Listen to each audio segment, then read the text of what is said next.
Let's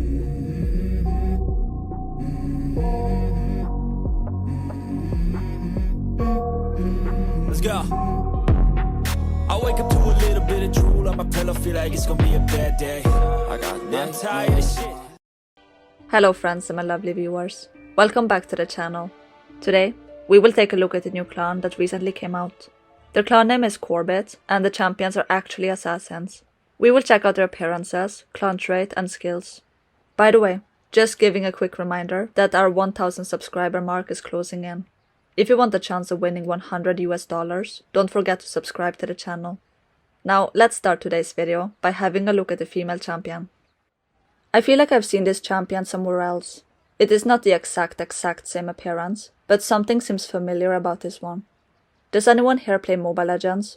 Cause this birdie bird looks strangely alike the Mobile Legends champion, called Kaya. Obviously it's not a complete copy, as Kaya holds a whip, has white wings and a different armor. But yeah, I think the concept may be the common ground for Kaya and Corbit. Anyways, what do you think about her appearance?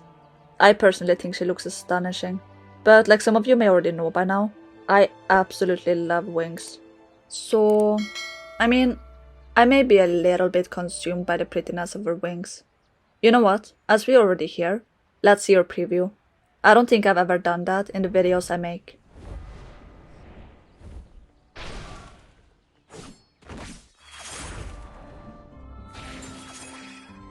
I like how she throws her weapon, looking cool like a ninja.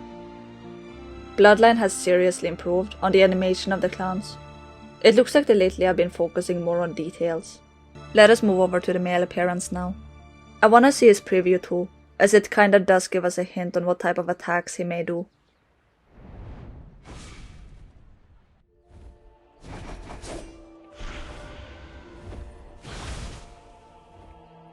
He doesn't throw his main weapon like the female does, but he has a bunch of daggers that he launches like a rainstorm. It makes sense with his appearance as well, in my opinion. There are 3 daggers tied to his body, which is kinda cool. I am very curious about his skills now, to be honest. Should we move on? I think we should. So, actually, before I forget, let's start with their clan trait, which is called Plume Dance. The champion's critical damage will be increased by 111% for 15 seconds when the battle starts. This effect is not stackable. 15 seconds sounds like quite a long time in my opinion.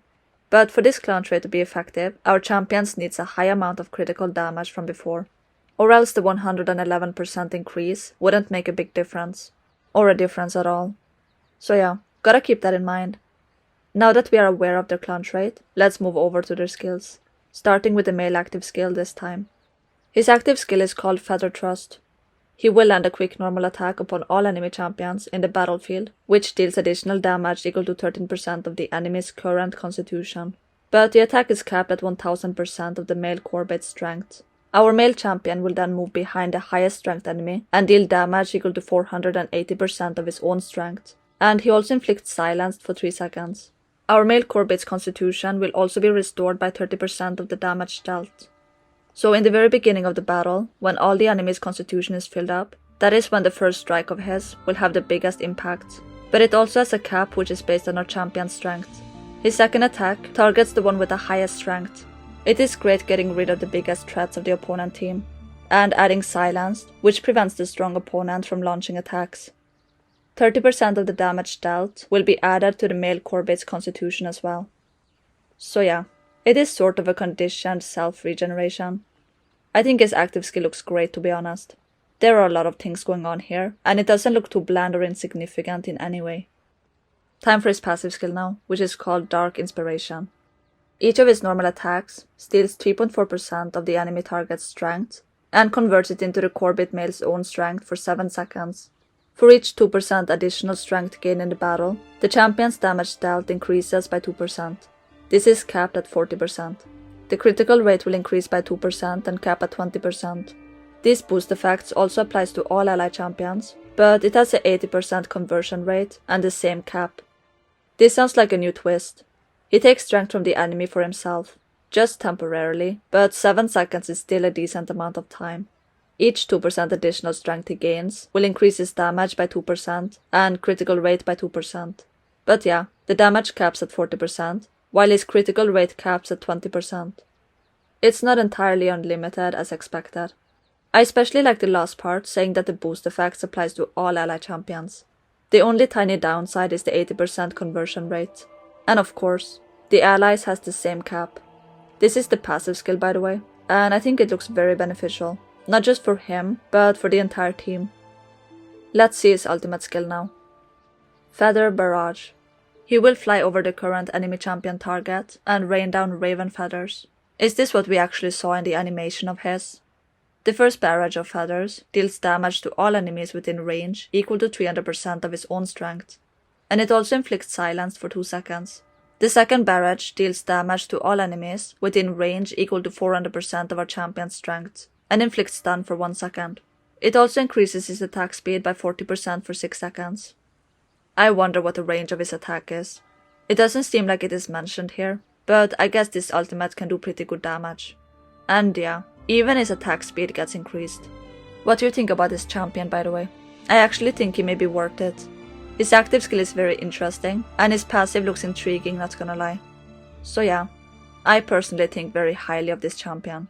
I wonder if the female is going to be same good or better though. We should check her out as well, before deciding on anything in my opinion. Her active skill is called Spinning Daggers. She will throw flying daggers at the current enemy target, which deals 430% damage of her own strength. This attack also leaves a spinning dagger at the target's location for 5 seconds. I wonder what that does. So, the spinning dagger deals damage equal to 60% of our champion's strength per second, as well as interrupts the target from taking action. We could also see this attack in our preview. So yeah, for those who don't remember, this is how it looks.